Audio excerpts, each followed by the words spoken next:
Nemesis अब रोजाना 8 बजे इस चैनल पर स्ट्रीम हो रहा है। सब्सक्राइब करें और बेल आइकन दबाएं। ये अध्याय 4 है। पहले 3 अध्यायों की लिंक डिस्क्रिप्शन में दी गई है। कहानी अब तक। अगाथा क्रिस्टी के उपन्यास नेमेसिस में मिस मार्पल को एक रहस्यमय मिशन पर भेजा जाता है। कहानी की शुरुआत तब होती है जब मिस मार्पल को मिस्टर राइफेल के वकील से एक पत्र मिलता है। मिस्टर राइफेल अब इस दुनिया में नहीं है, लेकिन उन्होंने मरने से पहले मिस मार्पल के लिए एक अनोखी चुनौती छोड़ दी है। हालांकि उस पत्र में कुछ भी स्पष्ट लिखा नहीं होता, बस इतना ही कि कहीं कोई अपराध हुआ था और मिस मार्पल को न्याय के लिए काम करना होगा। अब मिस मार्पल एस्टर वॉल्टर्स से मिलने जा रही है, जो मिस्टर राइफेल की सेक्रेटरी रह चुकी थी। क्या मिस मार्पल को कोई सुराग मिलेगा? आइए पता लगाते हैं। कहानी शुरू करते हैं। अध्याय 4। Esther Walters. Esther Anderson supermarket से बाहर निकली और अपनी कार की ओर बढ़ी। उसने सोचा, हर दिन पार्किंग और भी मुश्किल होती जा रही है। चलते चलते वह किसी से टकरा गई। एक बुजुर्ग महिला जो हल्का सा लंगड़ा रही थी और उसकी तरफ ही आ रही थी। एस्टर ने माफी मांगी, लेकिन सामने वाली महिला ने अचानक से कहा, अरे ये तो यकीनन, क्या आप मिसेस वॉल्टिस हैं? एस्टर वॉल्टिस? मुझे नहीं लगता कि आप मुझे पहचानेंगी। मैं जेन मार्पल हूँ। हम होटल सेंट ऑनरे में मिले थे। ओह, काफी समय हो गया है, कोई 1.5 साल पहले। Miss Marple? अरे हाँ, सच में आपसे मिलकर बहुत अच्छा लगा। बहुत खुशी हुई आपसे मिलकर। मैं पास ही में दोस्तों के साथ लंच कर रही हूँ, लेकिन बाद में लौटते वक्त एल्टन से होकर जाऊंगी। क्या आप दोपहर तक घर पहुंचेंगी? मैं आपसे इत्मीनान से बात करना चाहूंगी। पुराने दोस्तों से मिलना हमेशा अच्छा लगता है। हाँ बिल्कुल, 3 बजे के बाद कभी भी आ सकती है। तय हो गया कि वे मिलेंगी। एस्टर एंडरसन ने हल्की सी मुस्कान के साथ बुदबुदाया। बूढ़ी जेन मार्पल हैरानी हो रही है इसे देखकर। मैंने तो सोचा था कि ये कब की गुजर चुकी होगी। दोपहर 3:30 बजे मिस मार्पल ने विंसलो लॉज की घंटी बजाई। एस्तर ने दरवाजा खोला और उन्हें अंदर ले आई। मिस मार्पल उस कुर्सी पर बैठ गई जिसकी ओर इशारा किया गया था। उनके हाथ हल्के से कांप रहे थे, जैसे वे थोड़ी घबराई हुई हो, या कम से कम ऐसा दिखाने की कोशिश कर रही थी। असल में सब कुछ ठीक वैसे ही हुआ था जैसे उन्होंने चाहा था। आपसे मिलकर बहुत अच्छा लग रहा है, उन्होंने एस्तर से कहा। बहुत ही अच्छा। आप जानती हैं ये दुनिया कितनी अजीब है। हम उम्मीद करते हैं कि हम किसी से फिर से मिलेंगे और हमें पूरा यकीन है कि ऐसा होगा, लेकिन फिर वक्त बीत जाता है और जब मुलाकात होती है तो वो पूरी तरह से एक आश्चर्य ही बन जाती है। और फिर? एस्तर ने हंसते हुए कहा। हम कहते हैं दुनिया कितनी छोटी है ना?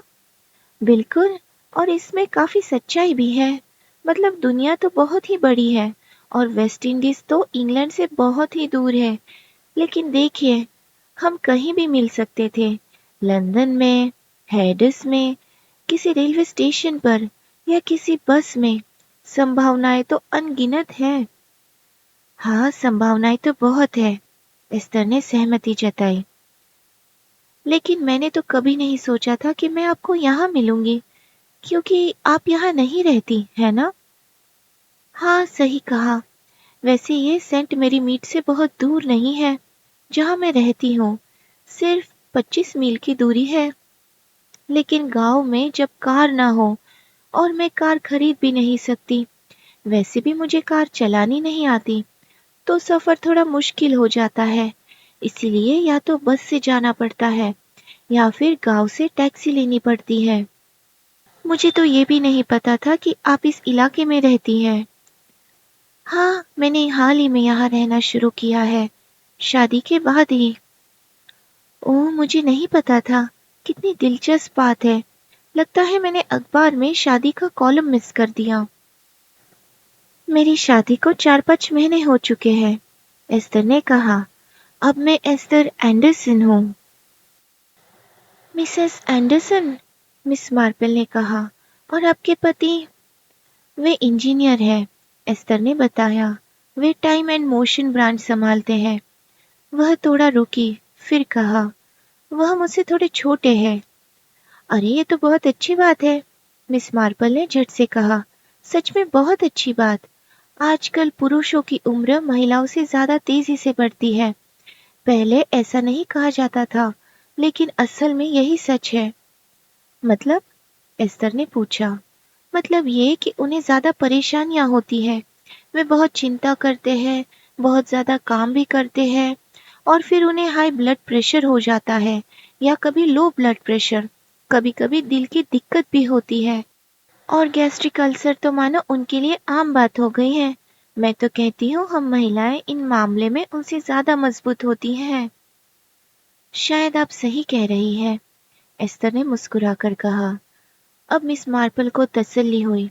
पिछली बार जब उसने एस्तर को देखा था, तब एस्तर के चेहरे पर नाराजगी साफ झलक रही थी। शायद उसने उसे उस वक्त सच में पसंद नहीं किया था, लेकिन अब शायद वह थोड़ा आभारी महसूस कर रही थी। शायद उसे ये एहसास हो गया था कि अगर चीजें थोड़ी भी अलग होती, तो वह आज एक चर्च के कब्रिस्तान में पत्थर की पट्टी के नीचे दबी होती, बजाय इसके कि मिस्टर एंडरसन के साथ एक सुखी जीवन जी रही होती। तुम बहुत अच्छी लग रही हो, मिस मार्पल ने कहा। बहुत खुश। आप भी मिस मार्पल, एस्तर ने जवाब दिया। ओह, अब मैं काफी बूढ़ी हो गई हूँ, और इस उम्र में छोटी मोटी परेशानियां होने लगती हैं। कोई गंभीर बीमारी तो नहीं, लेकिन कभी जोड़ों में दर्द, कभी पीठ में, कभी हाथों में, और फिर पैरों की तकलीफ तो अलग।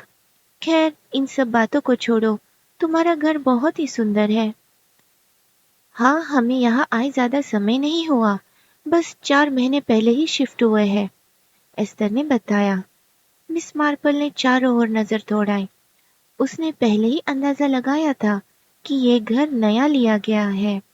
और हाँ, जब वे वहां आए थे तो काफी अच्छे से आए थे। फर्नीचर महंगा था, आरामदायक था, और एक हद तक लग्जरी जैसा था। बेहतरीन पर्दे, अच्छे सोफे, कोई खास कलात्मक स्वाद नहीं झलक रहा था, लेकिन उसने इसकी उम्मीद भी नहीं की थी। उसने सोचा, ये ऐशो आराम मिस्टर राइफियल की दी गई बड़ी विरासत की वजह से आया है। अच्छा हुआ राइफिल ने अपना इरादा नहीं बदला। मुझे लगता है कि आपने मिस्टर राइफियल की मौत की खबर पढ़ी होगी, एस्तर ने पूछा, जैसे वह मिस मार्पल की मन की बात पहले से जानती हो। हाँ हाँ, बिल्कुल पढ़ी। यही कोई 1 महीने पहले की बात होगी, है ना? बहुत दुख हुआ, सच में बहुत ही अफसोसजनक था। हालांकि कहीं न कहीं हमें पहले से पता था। खुद उन्होंने भी इशारा किया था कि उनके पास ज्यादा समय नहीं है। इसीलिए मुझे लगता है वह सबके लिए मानसिक रूप से तैयार थे। हाँ, वह बहुत बहादुर थे, और बहुत उदार भी, एस्तर ने कहा। जब मैंने उनके लिए पहली बार काम करना शुरू किया था, तो उन्होंने साफ कह दिया था कि मुझे अच्छी सैलरी देंगे, लेकिन मुझे खुद के लिए बचत करनी होगी, क्योंकि उनसे आगे कोई उम्मीद मत रखना।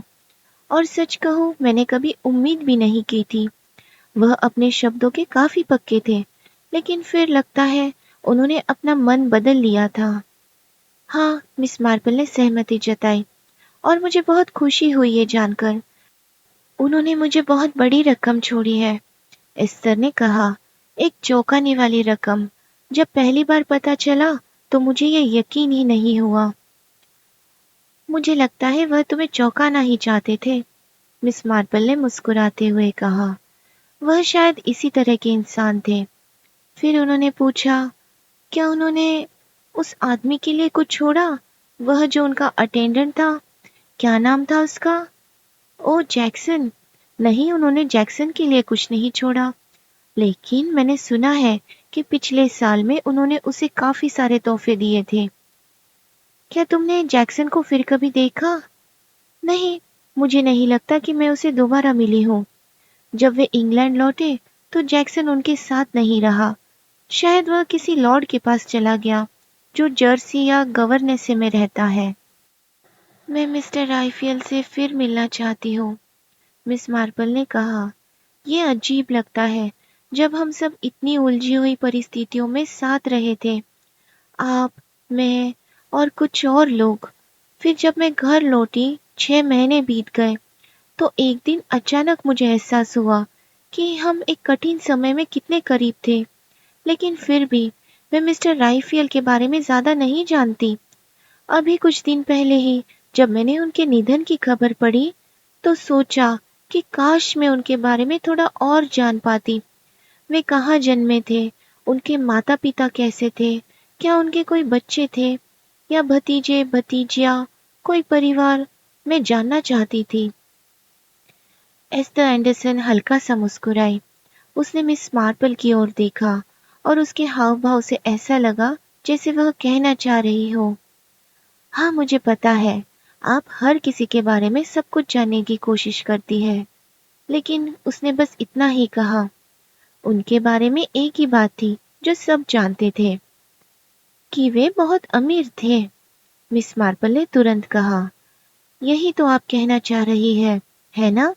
जब किसी के बहुत अमीर होने का पता चलता है तो बाकी चीजें पूछने की जरूरत ही महसूस नहीं होती। लोग बस इतना ही कहते हैं, वह तो बहुत अमीर है या फिर वह बेहद अमीर है, और आवाज में खुद ब खुद एक आदर सा भाव आ जाता है, क्योंकि यह सच में प्रभावशाली होता है जब आप किसी ऐसे व्यक्ति से मिलते हैं जो अथाह संपत्ति का मालिक होता है। एस्तर हल्के से हंसी। क्या वे शादीशुदा थे? मिस मार्पल ने पूछा। उन्होंने कभी अपनी पत्नी का जिक्र नहीं किया। उन्होंने बहुत साल पहले अपनी पत्नी खो दी थी, शादी के कुछ समय बाद ही। सुना है उनकी पत्नी उनसे काफी छोटी थी, कैंसर से उनकी मृत्यु हो गई। बहुत दुखद था। क्या उनके बच्चे थे? हाँ, 2 बेटियां और एक बेटा। एक बेटी अमेरिका में शादी करके बस गई थी, दूसरी बेटी कम उम्र में ही गुजर गई। मैंने अमेरिकी बेटी को एक बार देखा था। वह अपने पिता जैसे बिल्कुल नहीं थी, बहुत शांत, उदास सी लगने वाली लड़की। मिस्टर राइफियल अपने बेटे का जिक्र कभी नहीं करते थे। मुझे लगता है कि वहां कुछ गड़बड़ थी, शायद कोई विवाद या कोई घोटाला। शायद इसीलिए वे कभी उसका नाम भी नहीं लेते थे। ओह, ये तो बहुत दुखद है। हाँ, लेकिन ये बहुत पहले की बात है। शायद वह विदेश चला गया और फिर कभी वापस नहीं आया। वहीं कहीं उसकी मृत्यु हो गई। क्या मिस्टर राइफियल को इससे बहुत दुख हुआ? उनके बारे में ये कहना मुश्किल है, एस्तर ने जवाब दिया। वे ऐसे आदमी थे जो नुकसान होने पर उसे भूल जाना बेहतर समझते थे। अगर उनका बेटा उनकी उम्मीदों पर खरा नहीं उतरा तो उन्होंने शायद इसे एक बोझ समझकर झटक दिया था। हाँ, हो सकता है उन्होंने उसकी आर्थिक मदद की हो, लेकिन उसके बारे में फिर कभी न सोचा हो। क्या उन्होंने कभी अपने बेटे के बारे में कुछ कहा? नहीं, कभी नहीं। अगर याद करें तो वे वैसे भी अपनी निजी भावनाओं या जीवन के बारे में बहुत कम बोलते थे। हाँ, हाँ बिल्कुल। लेकिन मैंने सोचा कि आप उनकी सचिव रही है इतने वर्षों तक, तो शायद उन्होंने आपसे कोई दुख कभी बांटा हो। वे दुख बांटने वाले इंसान नहीं थे, एस्तर ने संजीदगी से कहा। अगर उनके जीवन में कोई परेशानी भी थी तो मुझे संदेह था कि उन्होंने उसे महसूस करने दिया होगा। उनके लिए उनका व्यवसाय ही सब कुछ था। वे अपने व्यापार के पिता थे और उनके लिए यही उनका असली बेटा या बेटी थे। उन्हें निवेश, पैसे कमाने और बिजनेस डील्स का शौक था। किसी को खुश मत समझो जब तक वह मर न जाए, मिस मार्पल ने धीरे से कहा, जैसे कोई प्रसिद्ध कहावत दोहरा रही हो। तो क्या उनकी मृत्यु से पहले उन्हें कोई खास चिंता थी? नहीं, ऐसा क्यों सोच रही है? एस्तर ने थोड़ा हैरानी से पूछा।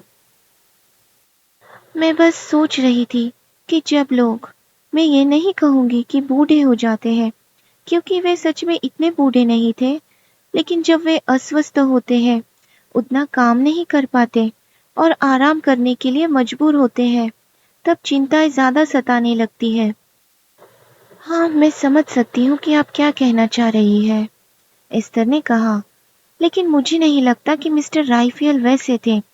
वैसे भी, उसने जोड़ा, मैंने उनकी सचिव का काम कुछ समय पहले ही छोड़ दिया था, जब एडमंड से मिले, उसके 2-3 महीने बाद। ओह हाँ, आपके पति। मिस्टर राइफियल को तो आपकी कमी महसूस हुई होगी, है ना? ओह, मुझे नहीं लगता, एस्तर ने हल्के अंदाज में कहा। वे ऐसे इंसान नहीं थे जो इस तरह की बातों में परेशान हो। उन्होंने तुरंत ही एक नई सचिव रख ली होगी, और अगर वह उन्हें पसंद नहीं आई होगी, तो उन्होंने उसे एक अच्छी खासी राशि देकर विदा कर दिया होगा और कोई और रख लिया होगा, जब तक कि कोई पूरी तरह उनकी पसंद का न मिल जाए। वे हमेशा बेहद व्यावहारिक थे। हाँ, ये तो मैं समझ सकती हूँ। हालांकि वे बहुत जल्दी गुस्से में आ जाते थे। ओह, उन्हें गुस्सा होने में मजा आता था, एस्तर ने हंसते हुए कहा। ये उनके लिए एक तरह का नाटक था। नाटक? मिस मार्पल ने सोचा।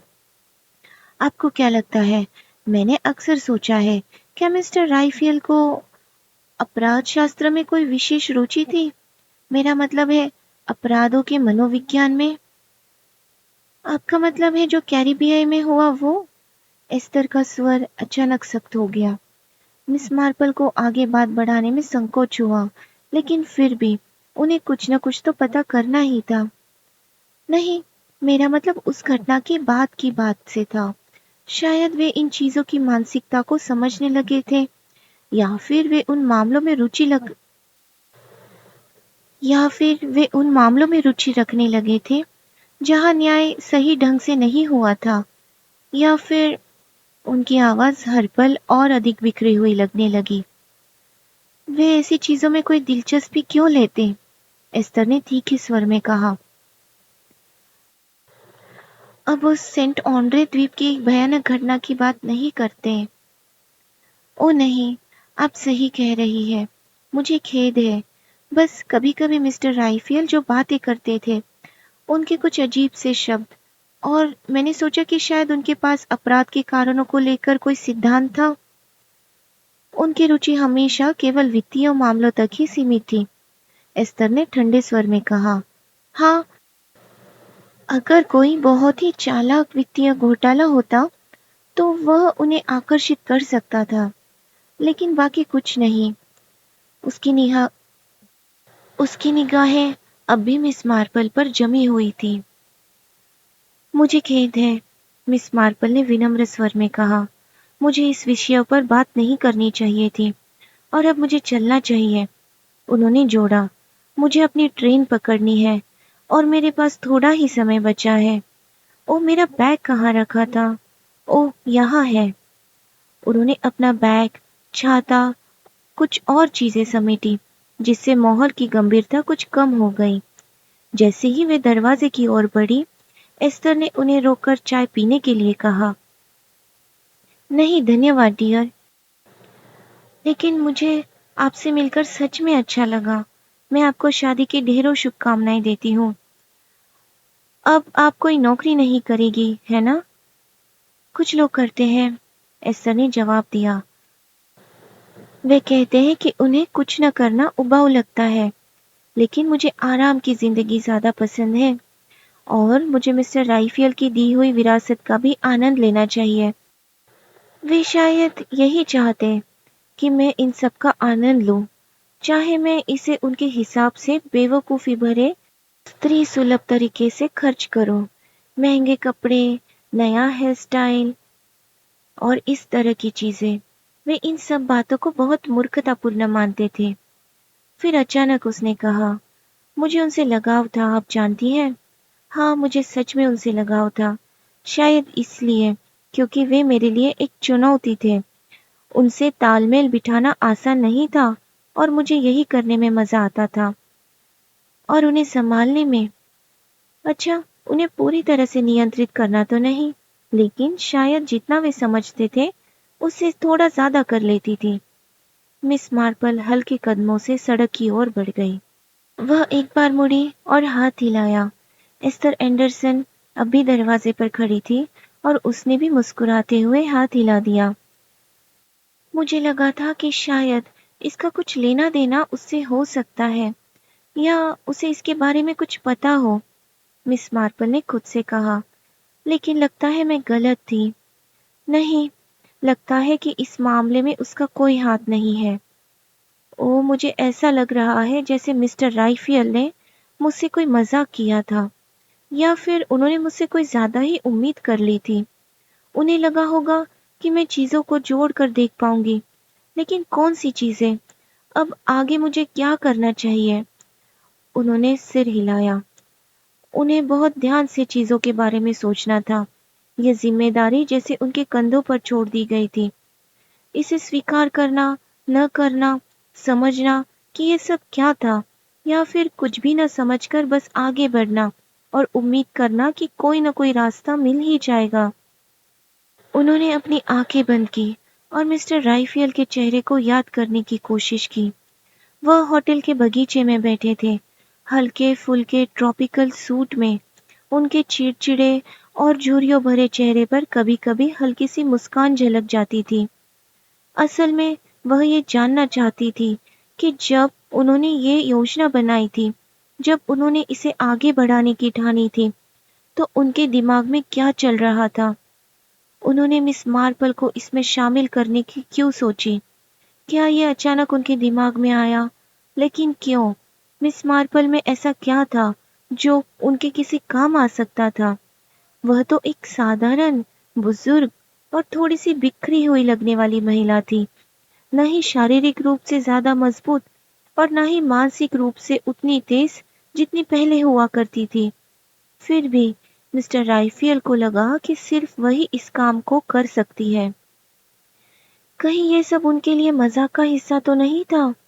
उन्होंने खुद से सोचा। मिस्टर राइफियल जैसा आदमी भले ही मौत के करीब हो, लेकिन अपने अजीबोगरीब हास्य भावना के लिए जाना जाता था। शायद ये भी उनके लिए किसी पुराने मजाक का हिस्सा था। नहीं, उन्होंने खुद को झकझोरते हुए कहा, जरूर मुझ में कोई तो काबिलियत होगी, तभी उन्होंने मुझे चुना।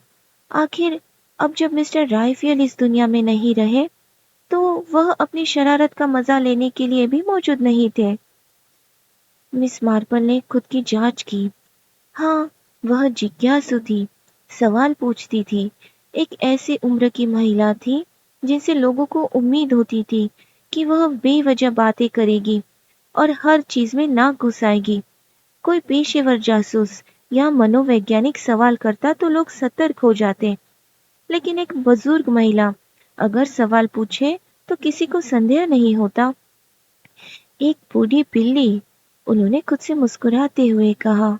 हाँ, मैं एक बूढ़ी बिल्ली की तरह हूँ, हर जगह सूंघती फिरती है और लोग मुझ पर ध्यान भी नहीं देते। ये भी एक तरह की चालाकी है, एक छिपाव का तरीका।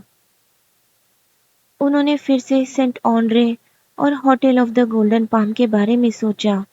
उन्होंने एस्थर वॉल्टर से मिलने की कोशिश की थी, ये देखने के लिए कि कोई कड़ी जुड़ती है या नहीं, लेकिन ये कोशिश बेकार साबित हुई।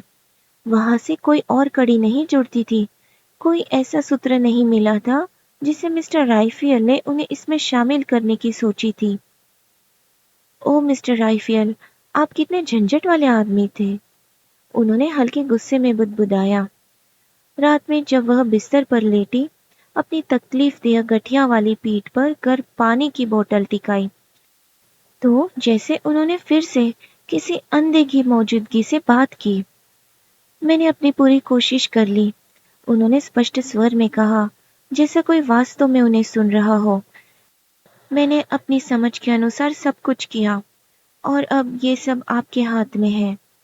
ये कहकर उन्होंने अपनी करवट ठीक की, हाथ बढ़ाकर लाइट बंद की और चैन की नींद सो गई।